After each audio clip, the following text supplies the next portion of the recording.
n'en ai pas parlé que hier, ça a déjà fait l'objet d'un débat. Et de ce point de vue-là, le président Moussa Dadis Camara avait été très clair. Il avait clairement indiqué avoir été victime d'un complot à l'international. Et mon rôle en tant qu'avocat de la défense, notamment pendant cette phase de plaidoirie, c'est justement de démontrer l'existence effective de ce complot-là et d'indiquer qui sont les acteurs, de désigner plutôt, d'indiquer les rôles que chaque acteur a joué et qu'est-ce que ces acteurs-là ont pu gagner.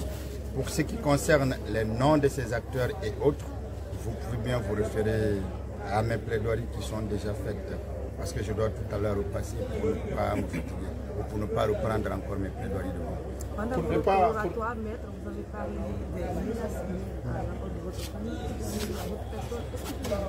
C'est tout naturel. Je sais qu'il y a déjà des années que je suis menacé et j'ai déjà fait objet de tentatives d'assassinat à cause du président Dadis.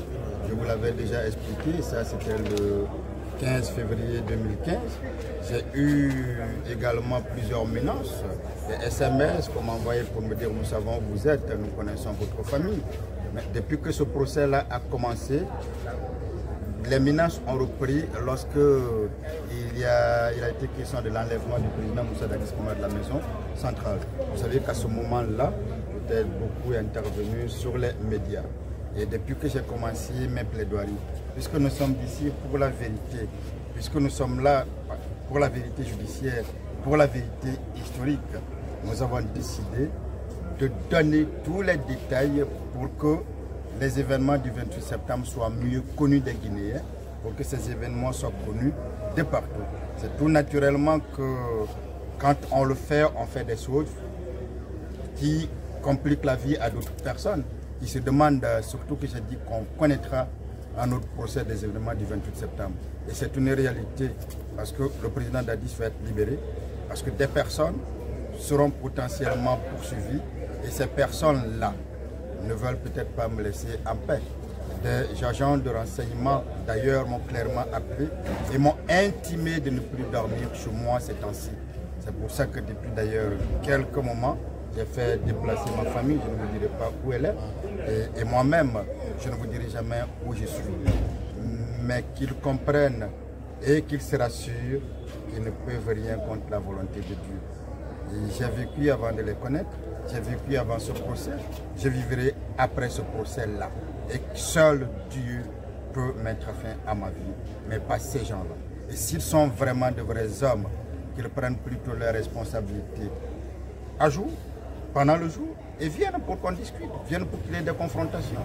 Mais on ne menace pas une personne dans le noir, dans la nuit, une personne surtout qui n'est pas armée, une personne uniquement, qui ne fait qu'uniquement son travail.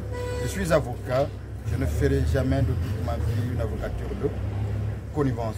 Je ferai toujours cette avocature de rupture, parce que quand je viens à une audience, c'est pour défendre efficacement la personne que je défends. Voilà pourquoi je suis là depuis 3 jours, parce que lorsque nous défendons un chef d'État, un ancien chef d'État dans un dossier aussi profond, on ne se contente pas de la surface des choses. On doit aller au plus profond des choses. C'est pour ça que je prendrai encore le temps d'aujourd'hui et je serai encore là lundi, peut-être que même mardi. Moi, je ne comprends pas pourquoi on parle de division. Ben, je ne sais pas s'il y a eu une fois un pacte entre les avocats.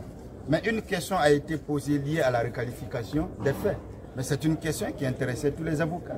C'était donc normal que tous les avocats œuvrent dans le même sens. Mais vous avez tous vu ce procès, vous avez vu les débats, de l'eau a été versée. Mais comment voulez-vous que l'on passe de côté ce qui a été dit ici pour faire encore une fois des plaidoiries qui ne conviennent pas?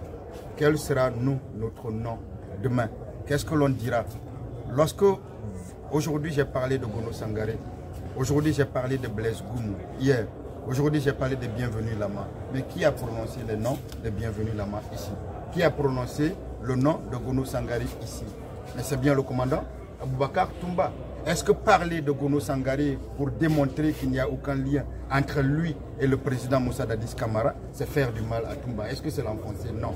Mon rôle devant ce tribunal n'est pas d'enfoncer quelqu'un, ce n'est pas d'accuser quelqu'un. C'est le parquet qui accuse, c'est le parquet qui poursuit, ce n'est pas la défense du président Dadis. Mais si, pour sortir le président Dadis de cette affaire-là, je dois m'appuyer sur les épaules de n'importe quel accusé, je le ferai sans état d'âme.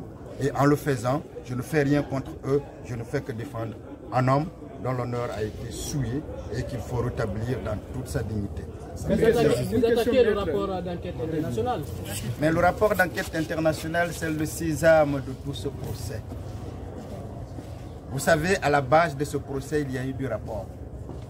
Un rapport d'enquête fait au niveau de la Guinée, que personne ne croit, malheureusement, parce que ce rapport a été établi par des Guinéens, alors que ce rapport est de loin plus complet. Et un rapport fait sous l'égide de l'ONU, qui est le rapport de la commission d'enquête internationale, qui a d'ailleurs servi de fondement à l'inculpation du président Dadis comme quelqu'un qui aurait commis des faits de crimes contre l'humanité ou haute responsabilité de commandement. Mais c'est parce que le parquet lui-même a compris que ce rapport était vide, qu'il avait demandé en cours de procédure, en cours d'instruction, la requalification des faits, ce qui a été fait, des actes qui ont été posés.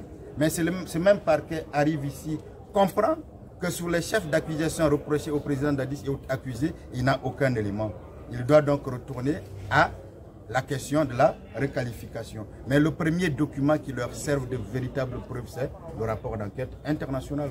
Mon rôle en tant qu'avocat, c'est d'effectuer un travail scientifique sur ce rapport-là, de démontrer que ni sociologiquement, ni géographiquement, ni de manière environnementale, ce rapport ne reflète pas les réalités de notre pays. Donc ce rapport n'est pas crédible, il ne peut donc pas tenir. C'est la racine de tout ce qu'on est en train de dire concernant la requalification des faits. Mais si cette racine-là est coupée, le lundi, je démontrerai l'impossibilité, comme mes confrères d'ailleurs l'ont déjà fait avant moi, de ce que dans cette affaire, il pourrait y avoir requalification. Maître, une question par rapport aux menaces que vous faites, donc la libération bien sûr. Et ce n'est pas nous qui décidons. Ce n'est pas mon client qui décide. Ce n'est pas l'avocat que je suis qui décide. C'est le tribunal qui décide. J'ai foi que si tous les éléments sont donnés à ce tribunal, il aboutira à l'acquittement du président Dadis. Et le président Dadis entrera chez lui à la maison. Maître, une question par rapport aux menaces dont vous faites allusion. La loi vous donne la possibilité de demander protection. Est-ce que vous comptez le faire ou bien vous jouissez déjà de cette protection? Je ne jouis d'aucune protection à date, mais je ferai telle demande si je trouve que c'est opportun le moment venu. Le plus important était, en plaidant, informer l'opinion nationale, informer l'opinion internationale que je suis menacé. Menacé parce que tout simplement je défends convenablement un ancien chef d'État. Et lorsqu'on défend un ancien chef d'État, il faut être sûr qu'il a sûrement beaucoup d'ennemis. Il faut être sûr que si on ne peut l'atteindre, on peut bien atteindre celui-là qui le défend. Et je suis déjà un exemple parfait puisque j'ai été déjà victime encore une fois de tentative d'assassinat le 11 février 2015 à cause de lui. Mais je continue de vivre et je vivrai. Merci beaucoup, maître.